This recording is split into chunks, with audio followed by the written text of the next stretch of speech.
Assalamualaikum warahmatullahi wabarakatuh. Halo teman-teman, kami dari kelompok 7, Prodi Pendidikan Biologi, Offering C 2020. Pada kesempatan kali ini, kami akan memberikan sedikit pengetahuan mengenai tegangan permukaan dan kaitannya dengan alveolus pada mata kuliah fisika untuk biologi.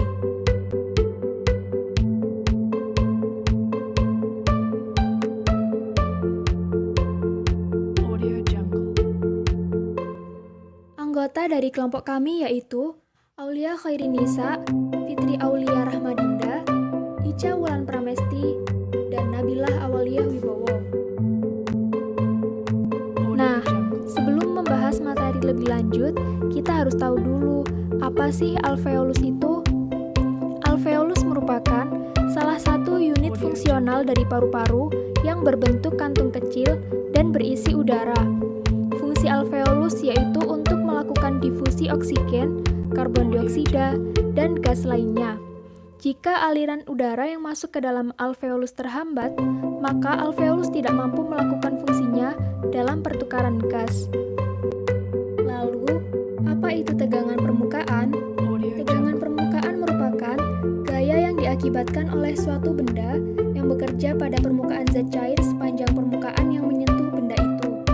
Tegangan permukaan zat cair ini memiliki kecenderungan permukaan untuk menegang, sehingga permukaannya terlihat seperti lapisan yang elastis. Tegangan permukaan disimbolkan dengan gamma, yang memiliki rumus gamma sama dengan F per D atau gamma sama dengan F per 2L.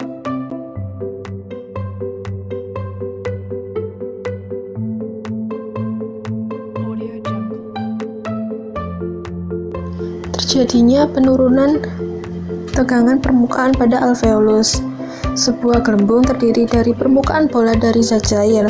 Kemudian, tegangan permukaan ini cenderung untuk menyusutkan adanya gelembung tersebut. Terdapat lawan tekanan yaitu PI di sebelah dalam gelembung, sedangkan terdapat PO di sebelah luar gelembung. Dan keduanya akan menghasilkan gaya arah keluar gelembung. Gaya ini diimbangi dengan adanya gaya ke arah dalam yang diakibatkan oleh tegangan permukaan. Selama penghisapan nafas orang normal, tekanan di dalam alveolus akan dikelilingi oleh kapiler, tempat bertukarnya oksigen. Untuk mengatasi hal ini, dinding-dinding alveolus mengeluarkan surfaktan yang menurunkan tegangan permukaan dengan faktor sebesar 15. Bila alveolus digembungkan, maka konsentrasi surfaktan adalah tinggi dan tegangan permukaan menjadi rendah, sehingga alveolus itu berkembang tanpa kesulitan.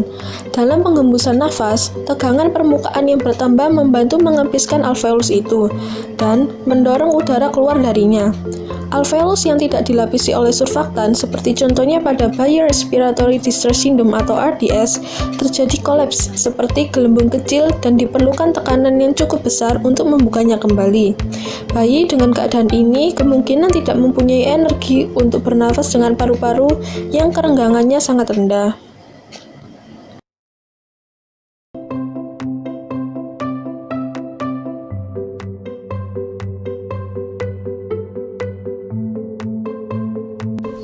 Lalu, apa sih surfaktan itu dan bagaimana efeknya terhadap tegangan permukaan di alveolus?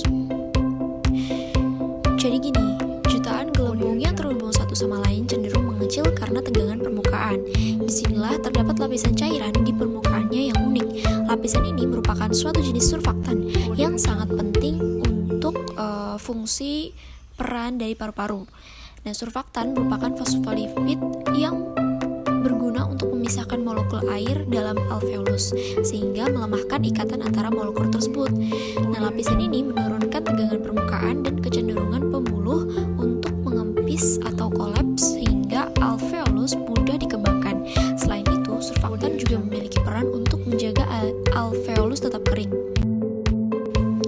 Untuk komponen dari surfaktan sendiri, surfaktan terdiri dari fosfolipid, di mana bagiannya hampir 90% dari surfaktan berupa dipalmitol fosfatidilcolin atau DPPC atau biasa disebut dengan lecitin.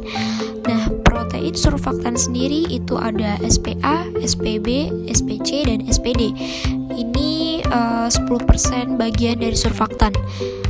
Untuk SPA dan SPD merupakan surfaktan yang bersifat hidrofilik dan berperan dalam imunitas untuk meningkatkan kemampuan fagositosis makrofag terhadap bakteri atau virus dan juga terlibat dalam mekanisme untuk mengontrol produksi surfaktan. Nah, sedangkan protein yang SPB dan SPC merupakan surfaktan yang bersifat hidrofobik dan menyebar di permukaan. Surfaktan disintesis oleh sel epitel tipe 2 alveolus dan disimpan dalam lamellar body yang berfungsi sebagai penyimpanan surfaktan intraseluler. Kemudian disekresi ke dalam alveoli secara eksositosis. Fosfolipid lamellar body mengatur ulang surfaktan di alveoli menjadi membran yang meluas yang disebut tubular myelin yang ada pada antar permukaan udara dan fluid di atas epitel alveolus. Kemudian SPB dan SPC dikeluarkan dalam lamellar body bersama dengan fosfolipid. Sedangkan SPA dan SPD disekresikan secara terpisah di lamellar body yang berdekatan dengan lipid surfaktan di lumen alveolus. Besarnya tekanannya diperlukan untuk mengembangkan alveolus digambarkan oleh hukum Laplace dalam persamaan P sama dengan 2 gamma per R, atau dapat diartikan dengan tekanan atau P di dalam gelembung berbanding terbalik dengan jari-jari atau R dan berbanding lurus dengan tegangan permukaan atau gamma. Karena gelembung kecil mempunyai tekanan internal yang lebih besar dan jari-jari yang lebih kecil, maka gelembung tersebut akan menyalurkan udara ke dalam gelembung besar. Walaupun alveolus tidak sama persis dengan gelembung sabun, alveolus yang lebih kecil memiliki kecenderungan untuk kolaps atau mengempis. Keadaan di mana banyak dari alveolus yang kolaps atau mengempis disebut dengan atelektasis. Penyebab mengapa tidak banyak alveolus yang kolaps adalah karena adanya tegangan permukaan.